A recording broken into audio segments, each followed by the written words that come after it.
हम एकटा विषहरी गीत गाबि रहल छी। अहाँ सबके गीत नीक लागत वीडियो के लाइक करब और केहन लागल कमेंट में कहबे। और जे चैनल पर नया छी उनका से आग्रह है कि चैनल के सब्सक्राइब करू। जय मिथिला, जय मैथिली। सब पबनैतिन के हमरा तरफ से बहुत बहुत शुभकामनाएं।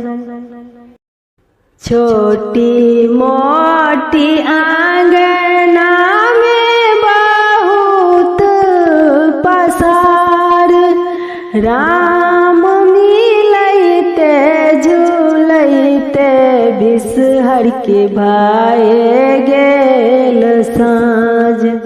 छोटी मोटी आंगना में बहुत पसार, राम मिलैते झूलैते बिषहर के भाए गेल साँझ। आमा घर मिला गेली पाउती पेटार, राम बाबा घर मिला गेली देल धेनु गाय। आमा घर मिला गेली पाउती पेटार, राम बाबा घर मिला गेली देल धेनु गाय। राम बाबा घर मिला गेली देल धेनु गाय। भौजो घर मिला गेली मुखहुन बोल, राम भैया घर मिला गेली लहंगा पटोर।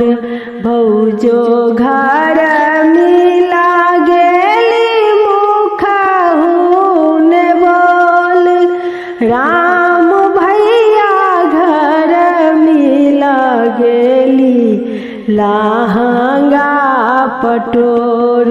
पहिरी ओढ़िए बिषहरी गहबर ठार, राम करा लगली जाया बिषहरी आवला गोहारी।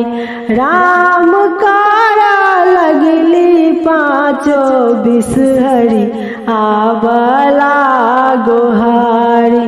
भनहि विद्यापति सुनु हे महेश, राम बिषहरी के छानी किछु धर्म कलेश।